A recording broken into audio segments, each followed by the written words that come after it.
వస్తానికి కుదిరేది కాదు, ఇటు వీళ్ళు అనడానికి కుదిరేది కాదు కదా. నెంబర్ 1. రెండోది, నా విగ్రహాలకి నేను దండేసి వెళ్తానంటే ఎవరో అడ్డుపడ్డారట, మీరు వేయడానికి వీల్లేదు, వేస్తే కనుక మీరు నందీశ్వరుడికి చేసి పూజ చేసి వెళ్తానంటే వెళ్ళండి అని చెప్పారట. ఆ విగ్రహాలకు పూజ చేయడానికి వీల్లేదన్నట. వాళ్ళు ఎవరు అసలు అట్ట చెప్పడానికి? అందులో మహిళలు చెప్పారని రాశారు. ఎవరా మహిళలు? బొట్టు లేని మహిళలు అని అంటున్నారు. అంటే కన్వర్టెడ్ క్రిస్టియన్స్ అంటారు. మరి వాళ్ళకి ఎవరికి వచ్చింది? అది వాళ్ళ చేతిలోకి ఎందుకు వచ్చింది? ఇది ఇంకొక అంశం. మూడవ అంశం ఏంటంటే, సరే ఆయన విగ్రహానికి దండ వేశాడు, తీసేసే అధికారం వాళ్ళకి ఎవరిచ్చారు? విగ్రహం తీసేసే అధికారం వాళ్ళకి ఎవరిచ్చారు? అది తప్పు కదా.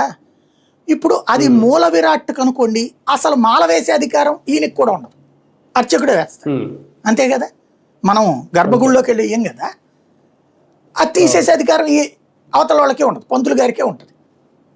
కాబట్టి అక్కడ సంథింగ్ ఏదో జరిగింది. అది దండ డైరెక్ట్గా అర్చకుడు వేస్తాడు తప్పించి మనం వేయం అంటే మూల విరాట్ అయింది. అక్కడ మూల విరాట్ కాదు, అంతే కదా. దాన్ని బట్టి అర్థమవుతుంది.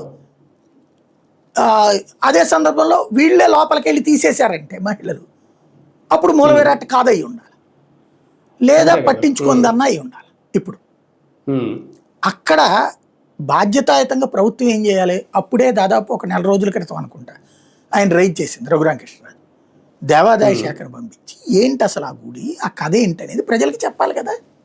చెప్పి దాన్ని దేవాదాయ శాఖ తరపున రీకన్స్ట్రక్ట్ చేస్తామని చెప్పచ్చు కదా.